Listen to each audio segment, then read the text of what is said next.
As I stood there in the pouring rain, my eyes fixated on my phone, the security camera feed revealed my sister Amanda desperately attempting to open every door in a frantic bid to gain entry into the house, the very house I had painstakingly purchased with my life savings.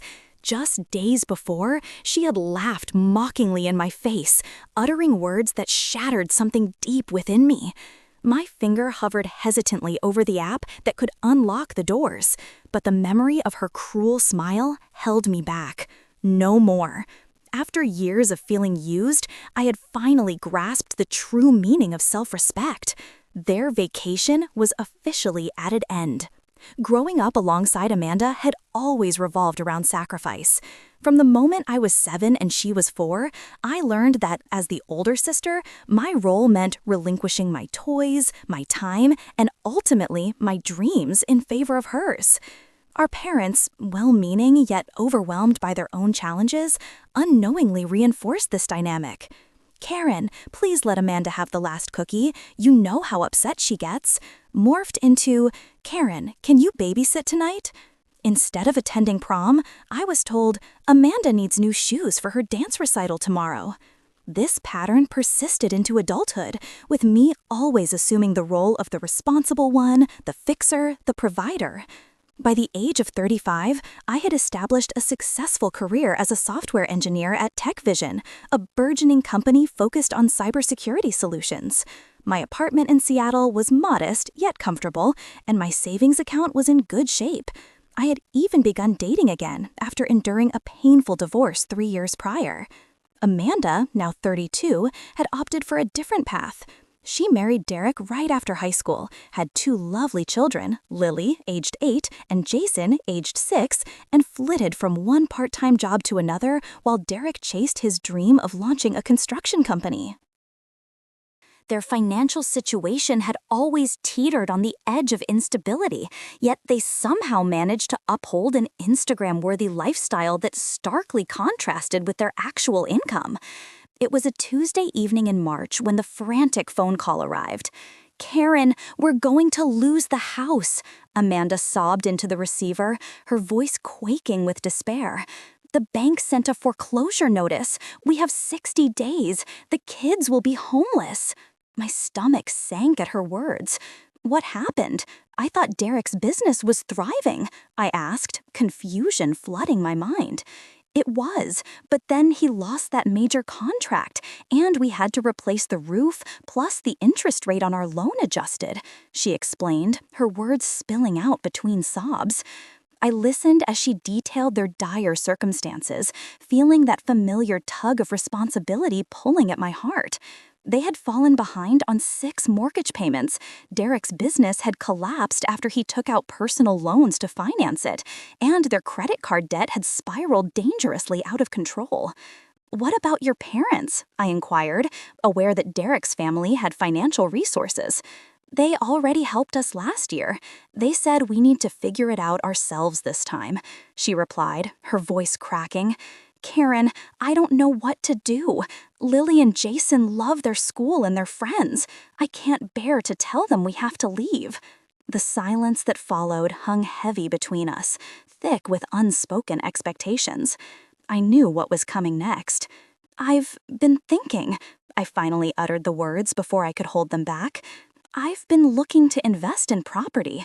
Maybe I could buy a house and you could rent from me until you get back on your feet." The tears ceased immediately. "Really? Oh my God, Karen, that would be incredible. You're literally saving our lives." 3 weeks later, I found myself touring properties with Amanda, a real estate agent trailing behind us. Initially, my budget had been set at $300,000, a sensible investment for a modest family home. As I walked through a 3-bedroom ranch-style house listed at $295,000, I remarked, "This one has potential. Good school district, nice yard for the kids." However, Amanda's nose wrinkled in response. "The kitchen is so outdated, though, and Lily really needs her own bathroom. She's getting to that age, you know." House after house, my suggestions were met with subtle disapproval. Each property I showed her seemed to climb in price, with Amanda uncovering yet another aspect she couldn't compromise on. Finally, she declared, "This is the one." We stood in a 4-bedroom, 3-bath home featuring an updated kitchen, a finished basement, and an inviting in-ground pool. The price tag? A staggering $450,000. "Amanda, this is way over budget," I protested, my heart racing. "But it's such a good investment," she countered, her eyes sparkling with excitement. "Property values in this neighborhood are skyrocketing. You'll make your money back in no time. Plus, there's that extra bedroom you could use as an office when you visit. You said you wanted to work remote sometimes, right?" I hesitated, torn. The house was stunning, and the thought of having my own space during visits was undeniably appealing. My financial advisor had cautioned me against overextending myself, yet the housing market was flourishing. "Let me think about it," I replied. Later that night, Amanda texted me photos of Lily and Jason perched on the window seat in what would be their playroom.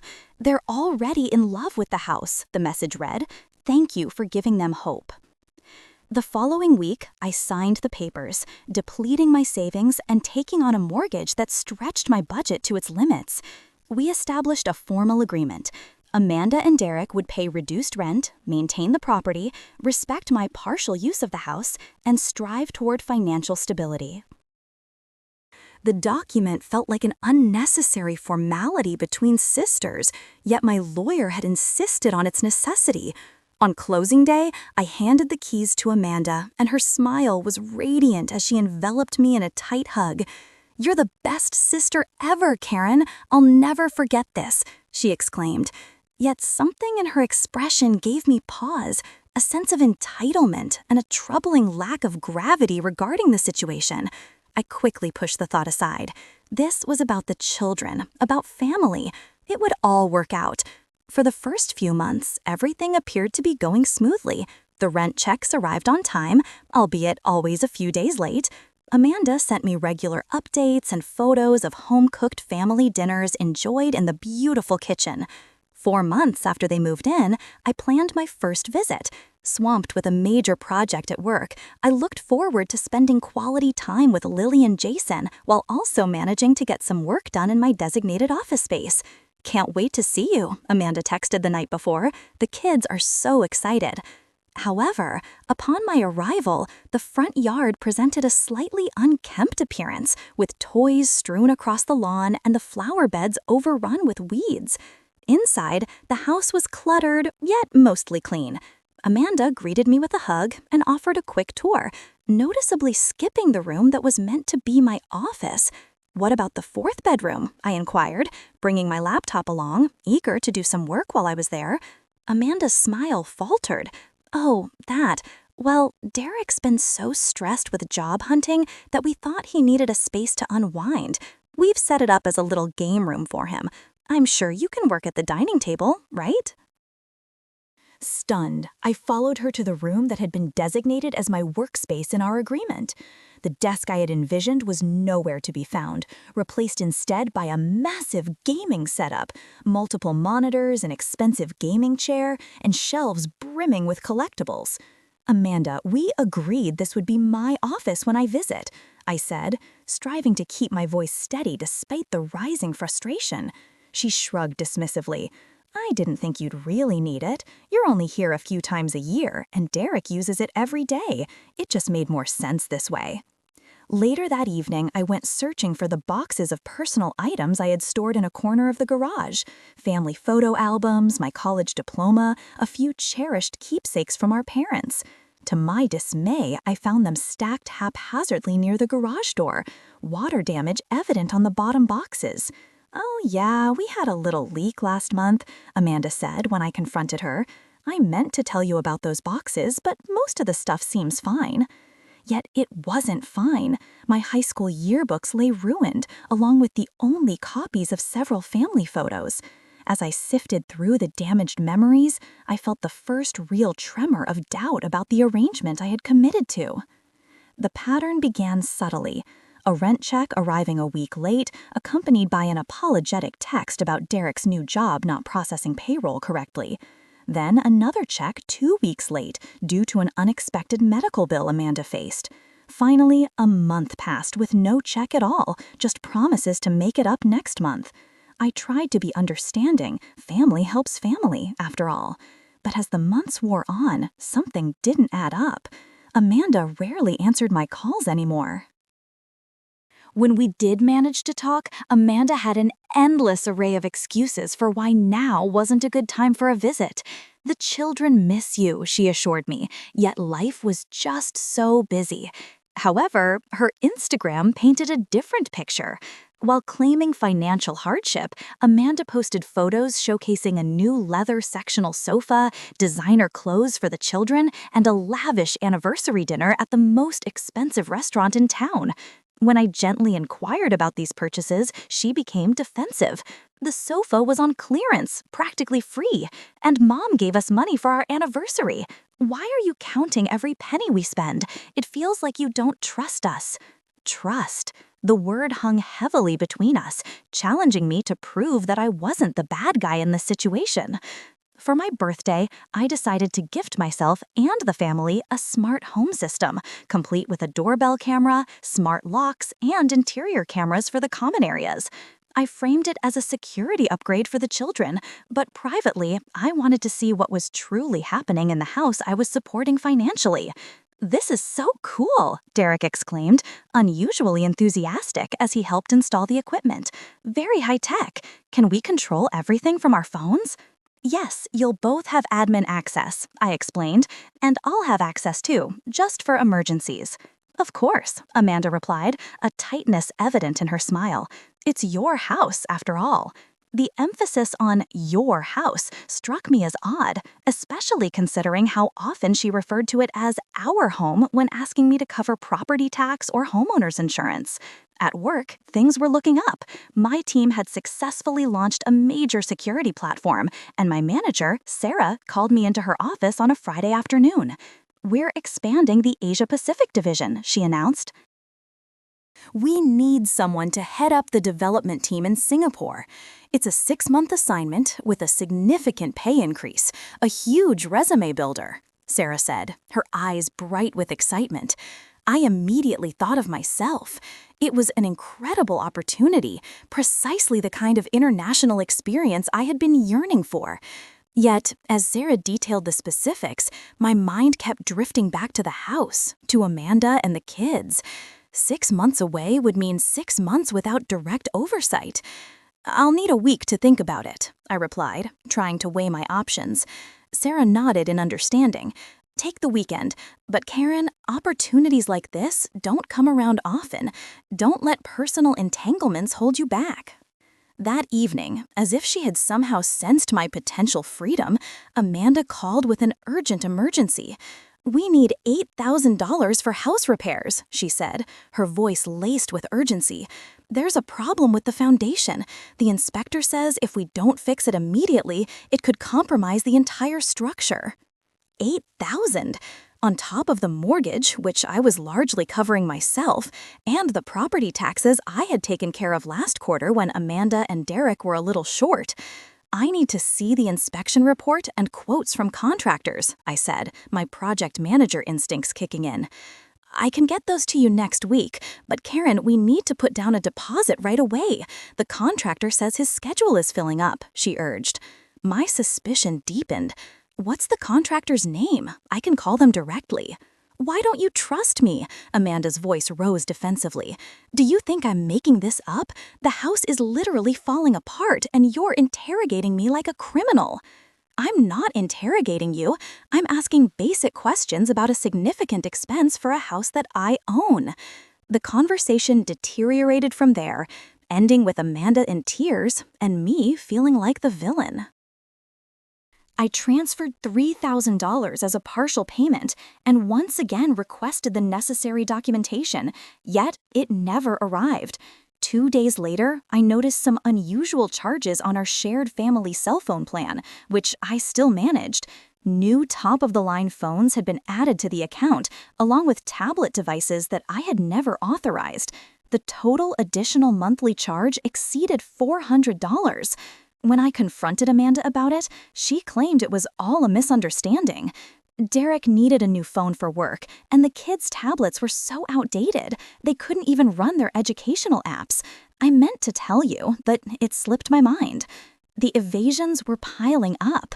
I began checking the security camera footage more regularly and noticed that Derek was rarely looking for work. Instead, he spent most days gaming in what should have been my office. Multiple food delivery orders arrived daily, and the children often seemed to be managing themselves while Amanda was out for hours.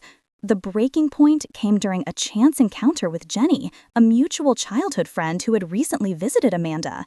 "Your sister's house is gorgeous," Jenny remarked when we met for coffee. "She gave me the full tour. That pool is amazing." "Thanks," I replied automatically. "She mentioned you gave them the house as a gift. That's incredibly generous." I nearly choked on my latte. She said I gave them the house as a gift? Jenny's expression turned uncertain. That's what she told me. She said, "You're so successful that you wanted to share your wealth with family." Was that not right? "No," I said, struggling to keep my voice steady. "It wasn't a gift. I bought the house as an investment property." They pay rent to me, or at least they're supposed to. The conversation turned awkward after that. When I got home, I decided to investigate the supposed foundation repairs that required $8,000. To my surprise, there was no foundation issue at all. Instead, I stumbled upon Amanda's Facebook post from 2 weeks earlier. So excited! Bahamas vacation booked for next month. 2 weeks of sun, sand, and no responsibilities. Thanks to my amazing husband for the surprise anniversary gift. Blessed beyond measure. Need this vacation. The post had garnered dozens of likes and comments detailing the 5-star resort where they would be staying. Ironically, this was the same resort I had looked up, calculating that 2 weeks there would indeed cost approximately $8,000. The next day, I made an unannounced visit to the house. When no one answered the doorbell, I used my key and the security system code to enter. The exterior looked worse than before, with sagging gutters and the once pristine landscaping now overgrown and neglected. Inside, the situation was even more alarming. Water stains marred the ceiling in the living room, indicating a leak that had gone unaddressed.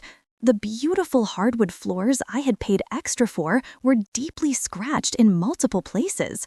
In the kitchen, one of the cabinet doors hung from a single hinge, and a foul smell wafted from the garbage disposal. I documented everything with photos, a knot tightening in my stomach. This wasn't normal wear and tear. It was negligence bordering on destruction. The sound of a car in the driveway interrupted my inspection. Moments later, Amanda burst through the door with Lily and Jason, all three freezing at the sight of me, standing in the kitchen. "Aunt Karen!" Lily screamed, breaking the tension as she ran to hug me. Jason followed suit, wrapping his arms around my waist. "We missed you so much," Jason said, his face lighting up with genuine happiness. "I missed you guys too," I replied, hugging them back. Despite everything that had transpired, seeing my niece and nephew filled me with warmth. They were innocent in all this. However, Amanda's expression shifted from shock to a forced sense of pleasure. "Corinne, what a surprise! Why didn't you tell me you were coming?" "I wanted to check on the house," I said simply. "There seemed to be some maintenance issues that need addressing." Her smile tightened at my words. "Oh, you know how it is with kids. Things get a little messy. We've been meaning to take care of a few small repairs." "Small repairs?" I gestured toward the water-stained ceiling. "That looks like a significant roof leak." "It's from an overflowing bathtub, not the roof," she said dismissively. "Derek's brother is a contractor, and he's coming next week to fix it. No need to worry." The rest of the afternoon was tense.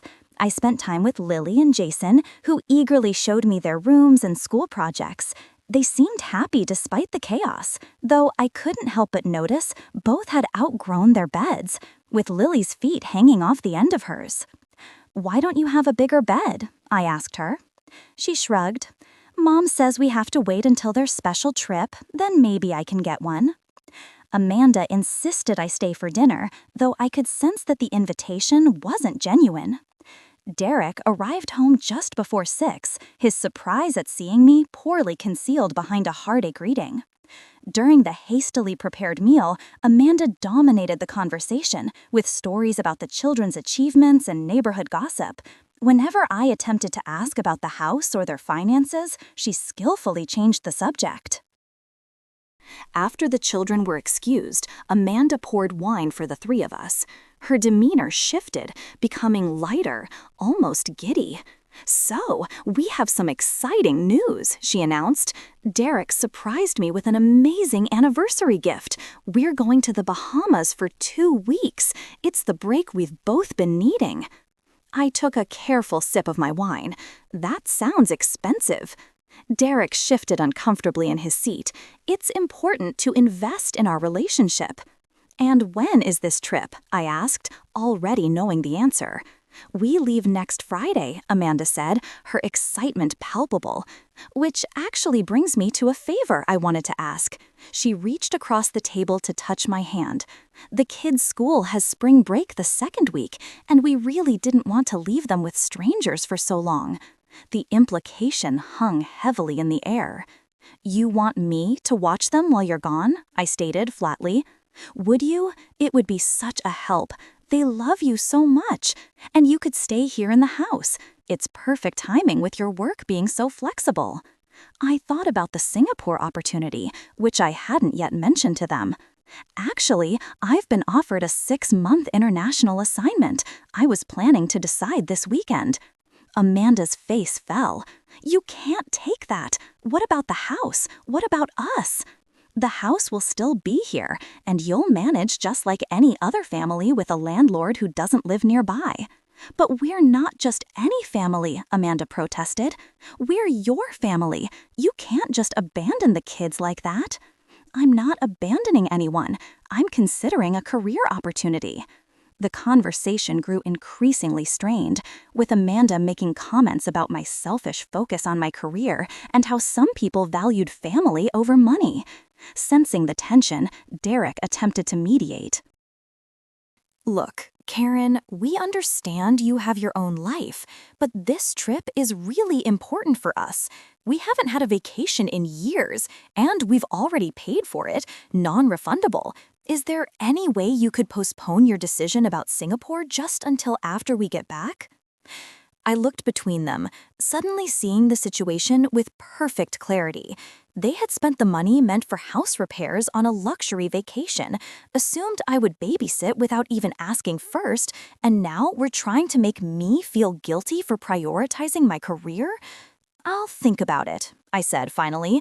Amanda's relief was palpable. "Thank you. I know you'll do the right thing. The kids will be so happy to have 2 whole weeks with their favorite aunt." Later, as I helped clear the dishes, Amanda's phone rang. She stepped into the living room to answer, but I could hear her side of the conversation. "Yes, it's all set. No, she's fine with it. Of course we're still going. Don't worry, she'll watch the kids. Where else would she stay when she visits? It's not like she's a guest. She's here to babysit in the house she paid for." She laughed, a dismissive sound that cut through me like glass. When she returned to the kitchen, I busied myself with loading the dishwasher, my mind racing with her casual cruelty. "Everything okay?" she asked, noticing my silence. "Fine," I replied, "just thinking about all the things I need to take care of before your trip." She smiled, patting my shoulder condescendingly. "That's my responsible big sister, always thinking ahead." That night, lying in the guest bedroom with the sagging mattress and mismatched sheets, I made my decision. I smiled in the darkness, already formulating my plan. Amanda had no idea what was coming. The next morning, I left early, telling Amanda I needed to handle some work issues, but would be in touch about the babysitting. Once I was safely away from the house, I made a series of phone calls that would change everything. My first call was to Blake Turner, a real estate attorney I had consulted when purchasing the house. I explained the situation in detail, from the missed rent payments to the property damage and the overheard conversation. "Let me be clear about your rights," Blake said after listening patiently. "As the sole owner of the property, you have every legal right to access it, to inspect it, and to make decisions about who lives there. Your sister and her husband are tenants, even with your reduced rent family arrangement.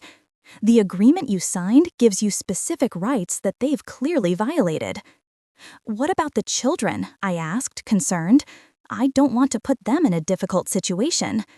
"That's a personal consideration, not a legal one," Blake replied.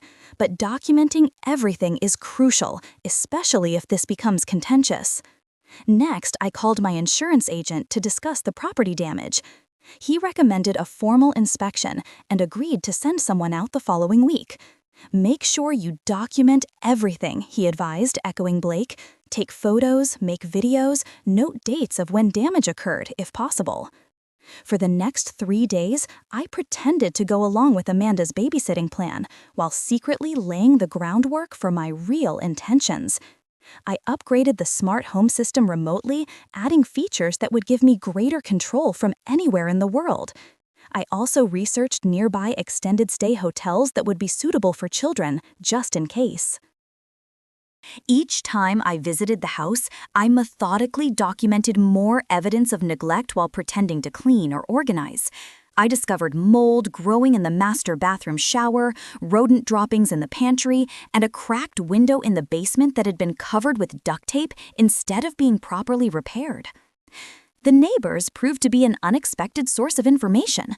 One afternoon, while Amanda was grocery shopping, I introduced myself to the couple next door, explaining that I was the homeowner and Amanda's sister.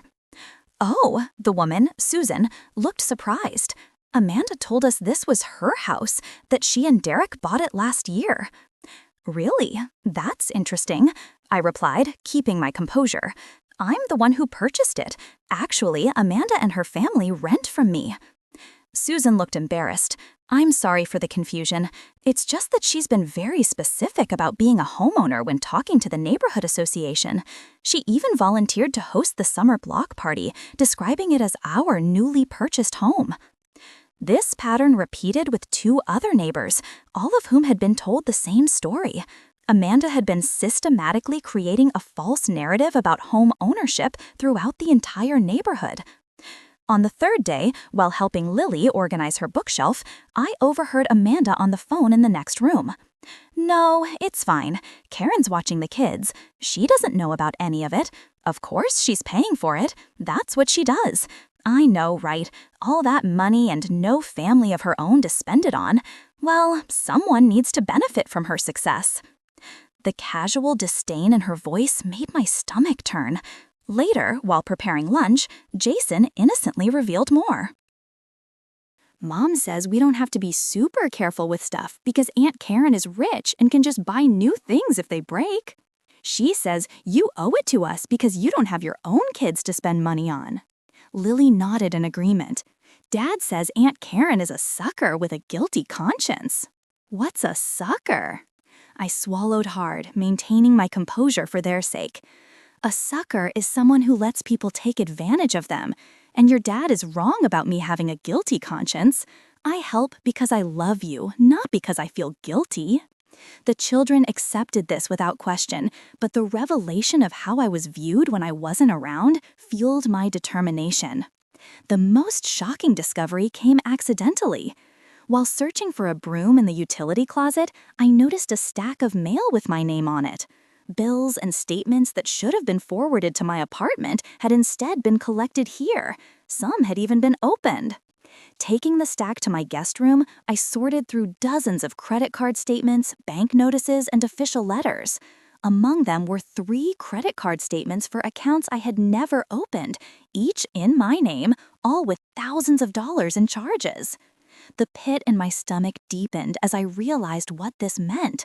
Amanda had been systematically stealing my identity, opening fraudulent accounts and charging expensive items while I remained oblivious. The charges aligned perfectly with their financial hardships.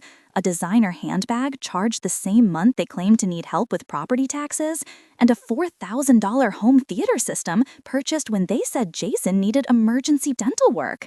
The evidence was undeniable and damning. That evening, I stumbled upon the final betrayal. While searching for documentation of the previous home inspection in Derek's haphazard home office, which was buried under piles of gaming magazines, I found a folder labeled House Strategy. Inside was a printout about adverse possession laws, with sections highlighted and annotated in Derek's handwriting. The notes detailed how occupants could potentially claim ownership of a property after living there for a specific period under certain conditions. One note in the margin read, "Need to establish clear ownership behavior for minimum 7 years. Seize visits complicate this claim." Another page contained an email exchange with someone described as a property rights attorney, asking about how to transition from tenant to owner when the original owner loses interest in the property. My sister and her husband weren't just taking advantage of me, they were actively planning to legally steal my house right out from under me. The depth of the betrayal was staggering. That night, I lay awake formulating my plan. It would need to be decisive, yet also consider the children's well-being. By morning, I knew exactly what needed to be done. The next morning, Amanda and Derek began their final preparations for the Bahamas trip scheduled to depart the following afternoon. Their excitement was palpable, with Amanda talking nonstop about beachfront massages and sunset cruises. "We've worked so hard for this," she said, folding designer swimsuits into her new luggage.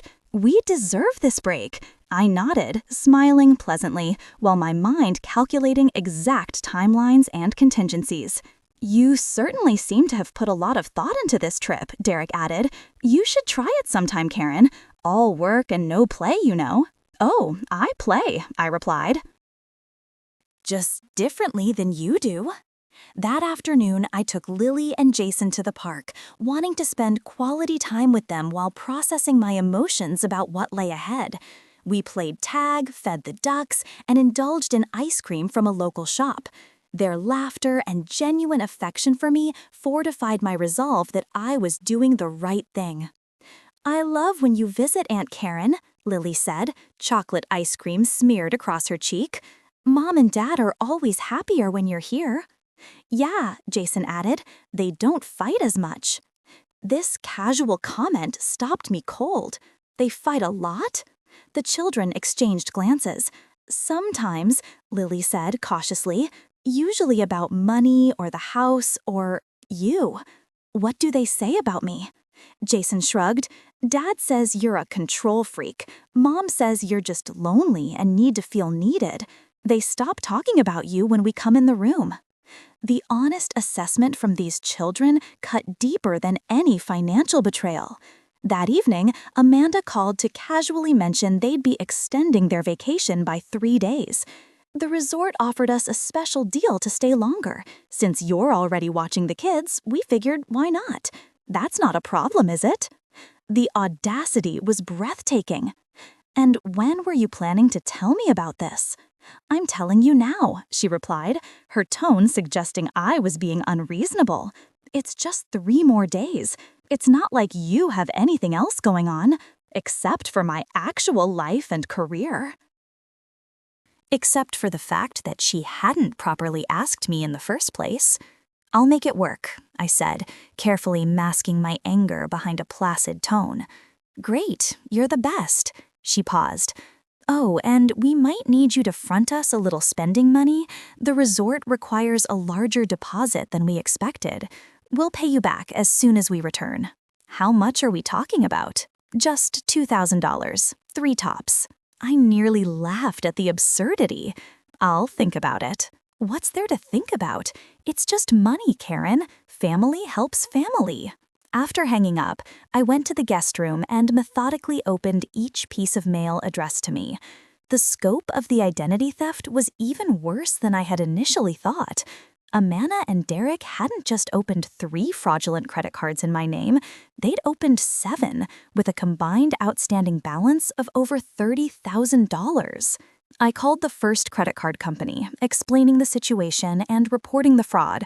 The customer service representative was sympathetic but direct. "You'll need to file a police report for identity theft," she explained. "Once we have that report number, we can begin the fraud investigation process." Police report. The words echoed in my mind. Filing criminal charges against my own sister? It seemed unthinkable, yet the evidence was undeniable. Call after call to different financial institutions confirmed that the same process would be necessary. That night, Amanda called again, her voice tense. "Derek's brother mentioned he saw you talking to the neighbors yesterday. What were you telling them?" "Just introducing myself as the homeowner," I replied honestly. "Why?" A long pause followed. "You don't need to go around announcing that you own the house. It makes us look bad to the neighbors." "It makes you look bad that you've been lying to them." "We haven't been lying. We just simplified the situation. It's complicated to explain our arrangement." "It's not complicated at all. I own the house. You rent from me. That's the arrangement." Amanda's voice turned cold. "Why are you being like this after everything we've done for you?" "What exactly have you done for me, Amanda?" "We've given you a connection to family, a place to belong. Without us, what would you have? A lonely apartment and a job that will replace you the second you burn out? We're your legacy, Karen. The kids are the closest thing to children you'll ever have." The cruelty of her words left me momentarily speechless. When I found my voice, it was steady and calm. "I think we need to have a serious conversation when you get back from your trip." "About what?" "About everything. The missed payments, the damage to the house, the credit cards you opened in my name." Dead silence followed. "Then I don't know what you're talking about." "I found the statements, Amanda, all of them, and the adverse possession research. Were you really planning to steal my house legally after I paid for it?" "That's not... Derek was just... It was research for a friend." Her voice had lost its confidence, replaced by a panicky stammer. "Look, you're blowing this out of proportion.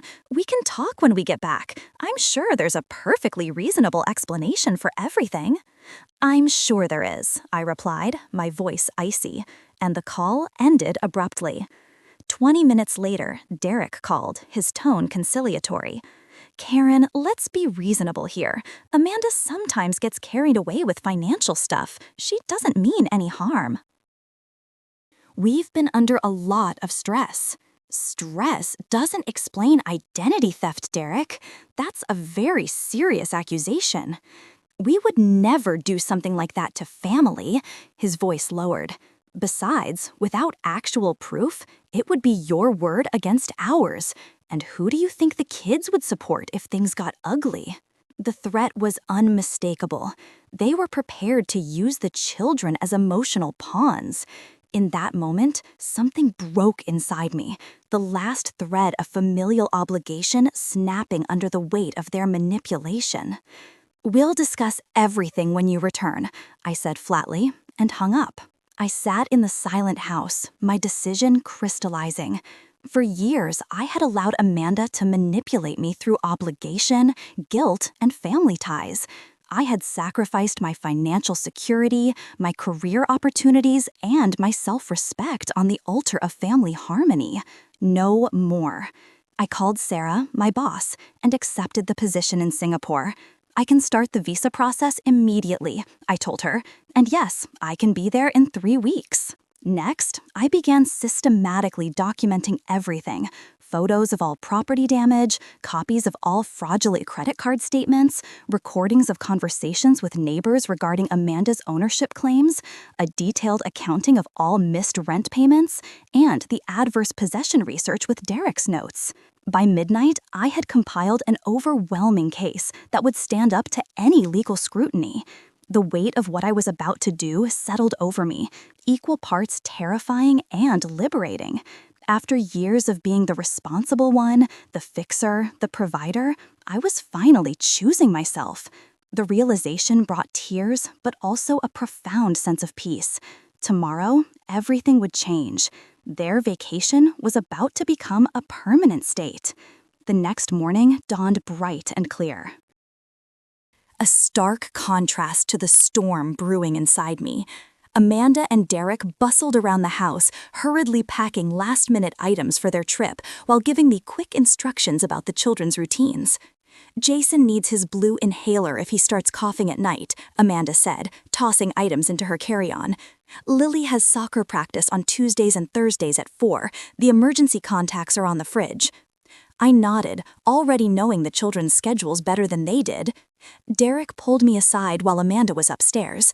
About those credit card statements, Karen, there's been a misunderstanding. Amanda sometimes opens mail without checking who it's addressed to.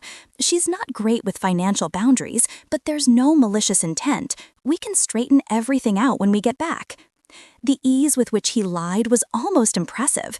I smiled noncommittally. Sure, we'll sort everything out. Once they were packed, I drove them to the airport, maintaining a pleasant conversation about their itinerary and the children's activities. If they noticed anything off about my demeanor, neither mentioned it, too caught up in vacation excitement to pay attention to my unusual calm. Have a fantastic trip, I said as they unloaded their luggage at the departure terminal. Don't worry about anything here. Thanks for everything. We'll bring you back a souvenir. I'm sure you will, I replied, watching them disappear into the airport. As soon as they were out of sight, I called Blake, my attorney. They're gone. I'm ready to move forward. I'll file the paperwork this afternoon, he confirmed. Have you made arrangements for the children? Working on that now. My next call was to Amanda and Derek's parents, who lived 2 hours away in Portland. Though we weren't particularly close, Carol and Thomas had always treated me with fairness and kindness. Carol, it's Karen, I said when Amanda's mother answered the phone. I need to talk to you about something important. It concerns Lily and Jason. Are they all right? Concern immediately filled her voice. They're fine, but I've discovered some troubling things about Amanda and Derek's behavior. I need your help. Carol and Thomas listened in growing horror as I outlined the situation, providing evidence of the identity theft, property damage, and their planned adverse possession. We had no idea, Carol said, her voice shaking. They told us they were financially stable now, that you had helped them get back on their feet. They said the Bahamas trip was from Derek's work bonus. There was no bonus. They used fraudulent credit cards in my name. Thomas, who had been silent until then, finally spoke up. What do you need from us, Karen? I'm taking legal action to reclaim my property and protect myself financially, but I'm concerned about the children being caught in the middle. Would you be willing to take them temporarily while this is sorted out? Of course, Carol said immediately. We've been asking to have them visit more often anyway. Amanda always has excuses. I found a nice extended stay hotel nearby that would allow them to continue at their school. I'll cover the costs for as long as necessary. We arranged for them to drive down the next day. Meanwhile, I sat down with Lily and Jason for an age-appropriate conversation about the situation. Something important has come up, I explained gently. During that time, you'll be staying with Grandma Carol and Grandpa Thomas, I explained gently. Jason's lower lip trembled. Are Mom and Dad in trouble? They've made some mistakes that need to be fixed, I said, striving to be honest without vilifying their parents. Sometimes adults make bad choices, and there are consequences. Like when I broke the neighbor's window with my baseball and had to do chores to pay for it? Lily asked. Something like that, yes, but on a bigger scale. Will we still see you? Jason asked, tears beginning to form in his eyes. Absolutely, I promised, hugging them both tightly. I'll visit often and we can video chat. This is temporary while the grown-ups figure things out. The children were resilient, accepting the explanation with a mix of confusion and trust. We spent the rest of the day packing their essential belongings, making it feel more like an adventure than a disruption. That evening, I contacted the credit bureaus to place fraud alerts on my accounts and officially filed police reports for identity theft. The officer who took my statement was sympathetic but direct. Family fraud cases are some of the most difficult, he noted, Are you sure you want to pursue this? Yes, I said firmly. They stole over $30,000 using my identity. That's not a misunderstanding or a mistake. It's a crime. The next day, Carol and Thomas arrived as promised. The children were excited to see their grandparents, making the transition smoother than I had feared. Thank you for handling this so responsibly, Carol said, and for thinking of the children first. They're innocent in all this, I replied. They deserve stability and honesty.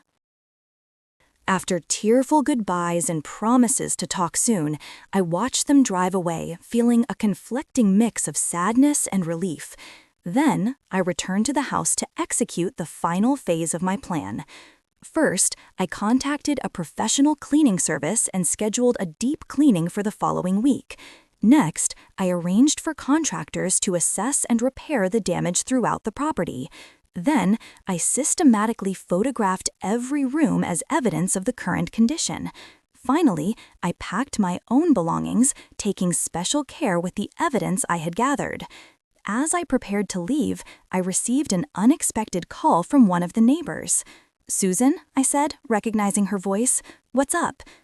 "Karen, I thought you should know. Amanda called me this morning asking me to check on something at the house. She seemed worried when I mentioned seeing a police car there yesterday. Is everything okay?"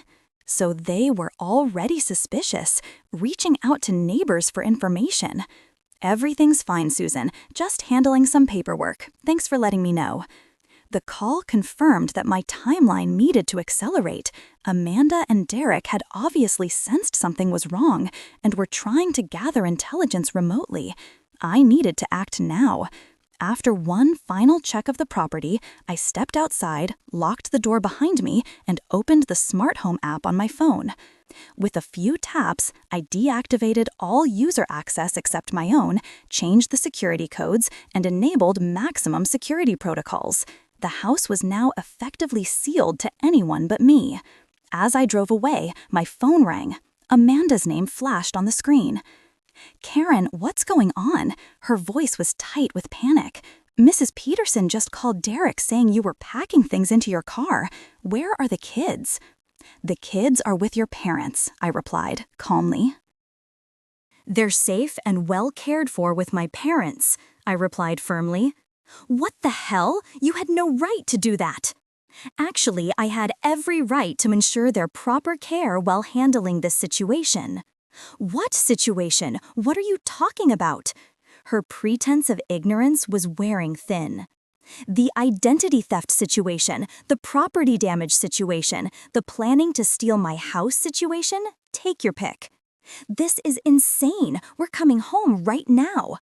"That's your choice, but you should know that your access to the house has been revoked. Your keys won't work, the security codes have been changed." "You can't do that. We live there." "You lived there as tenants, and you violated every term of our agreement.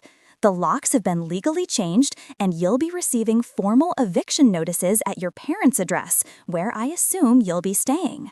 Amanda's voice turned threatening. "You'll regret this, Karen. We'll tell everyone what you did, taking the children, locking us out. No one will believe your side." "Actually, I think they will. The police reports, credit bureau investigations, property damage documentation, and neighbor statements make a compelling case. Not to mention the folder of adverse possession research with Derek's notes about stealing my house." Silence followed. Then a softer, more calculating tone emerged. "We're family, Karen. We can work this out. Everyone makes mistakes." "Yes, everyone makes mistakes, and now it's time to face the consequences of yours." As I ended the call, another came in. It was Derek's brother, the supposed contractor who had never actually fixed anything. "What the hell is going on?" he demanded. Amanda's hysterical voice echoed in the background. "You've kidnapped their kids and locked them out of their house." "It's my house, not theirs. The children are with their grandparents." And yes, I've secured my property against people who committed identity theft and planned to steal it from me. That's not how Amanda tells it. She says you've lost your mind, that you're jealous of their family and trying to ruin their lives. I laughed, genuinely amused by the absurdity. Did she mention the $30,000 in fraudulent credit cards, or the adverse possession research, or the years of missed payments on the house I paid for? His tone changed slightly. What are you talking about? Ask them. Better yet, wait for the legal proceedings. It's all documented. After hanging up, I drove directly to the extended stay hotel where I had arranged for Carol, Thomas, and the children. They had settled in nicely, with Lily already exploring the indoor pool and Jason organizing his toys in the spacious two-bedroom suite. Amanda called in a panic, Carol said quietly. She claims you've had some kind of breakdown. I expected that. I replied, showing her the folder of evidence. This is what a breakdown of trust looks like. Carol reviewed the documents, her expression growing more pained with each page. I don't understand how it got to this point. Where did we go wrong with her? This isn't your fault. Amanda and Derek made their own choices.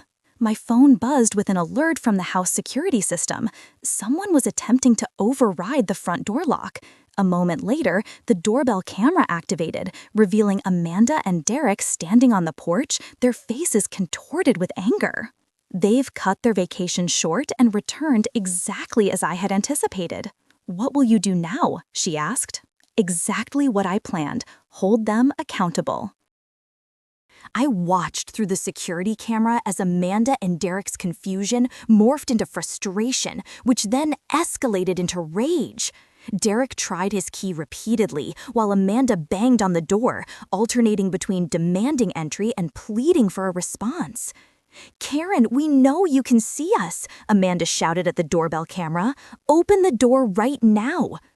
When that failed, Derek attempted to pry open a window, triggering the security alarm. Within minutes, a patrol car arrived, responding to the automated alert. The officers approached cautiously, their hands hovering near their weapons. "Is there a problem here?" one officer asked. "This is our house, and we're locked out," Derek explained, feigning calm. "My sister-in-law has had some kind of mental break and changed the locks while we were on vacation." The officer looked skeptical. "Do you have ID showing this as your address?" Derek produced his driver's license while Amanda continued to protest. "She took our children too. We need to get inside immediately." "Let me check something," the officer said, returning to his vehicle to run their information. He came back moments later, his demeanor noticeably cooler. "Sir, are you aware there's a fraud investigation involving this address?" Derek's face fell. "That's a misunderstanding. My sister-in-law is confused." According to county records, this property is owned by Karen Wilson, not Derek or Amanda Taylor. And there's an active investigation into identity theft reported by Miss Wilson. "She's my sister. We have an arrangement. She's having a breakdown." The officer maintained his professional demeanor. "Ma'am, I can't let you enter a property you don't own without the owner's permission. If you continue attempting forced entry, I'll have to place you under arrest for attempted breaking and entering." "This is ridiculous," Amanda shouted. "Call Perrin. She'll explain." "I'm right here," I said, activating the two-way audio on the doorbell camera. "Officers, I'm Karen Wilson, the legal owner of this property. These individuals were tenants who violated their rental agreement and committed identity theft using my personal information. I've already filed reports with your department." The officers conferred briefly before addressing Amanda and Derek again. "You'll need to leave the premises. If you have a dispute about tenancy or property access, you can address it through proper legal channels." "But where are we supposed to go?" Amanda demanded, tears streaming down her face. "Where are our children?" "Your children are safe with your parents. You're welcome to join them there." As if on cue, another car pulled into the driveway. Carol and Thomas stepped out, their expressions grave. "Mom? Dad?" Amanda looked shocked. "What are you doing here?" "We came to help resolve the situation," Thomas said firmly. "The children are safe. We need to talk, Amanda. All of us." The officers, seeing the family members arrive, stepped back slightly but remained present. "Is everyone going to remain civil here?" Yes, Thomas assured them. We're taking our daughter and son-in-law with us. Thank you for your assistance. I watched through the camera as Carol and Thomas led a shell-shocked Amanda and Derek to their car.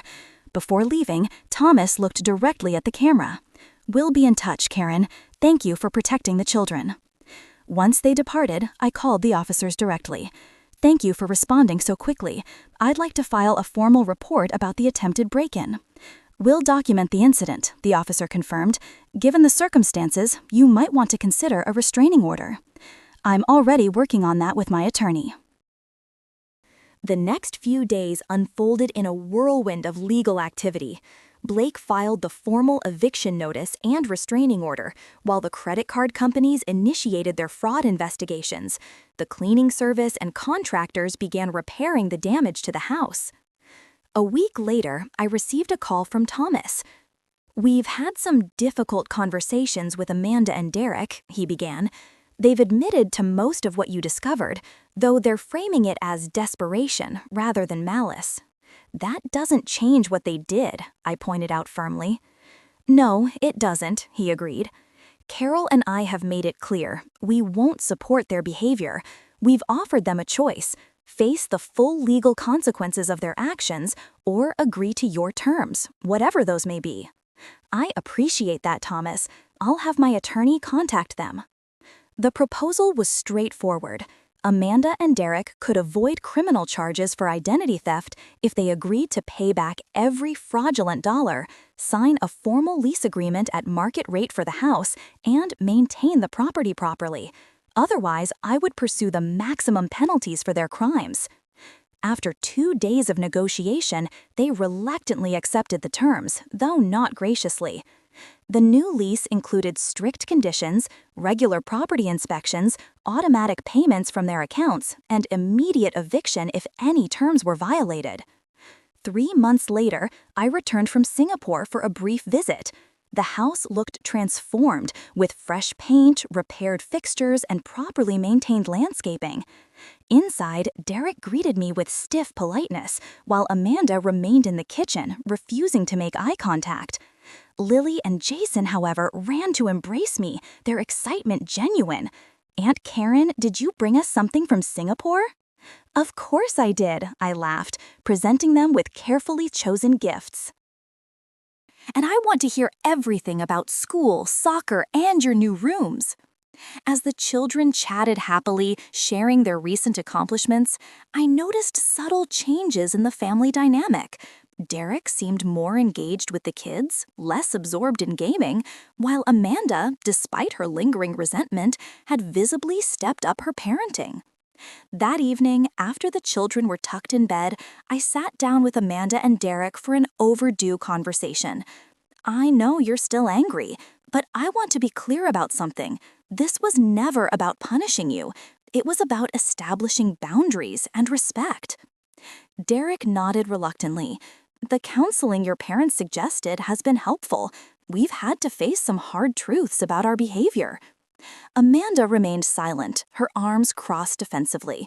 The children need all of us, I continued. I don't want to lose my relationship with them, or even with you, Amanda. You're still my sister. Are we supposed to thank you for not sending us to jail? She finally asked, her voice bitter.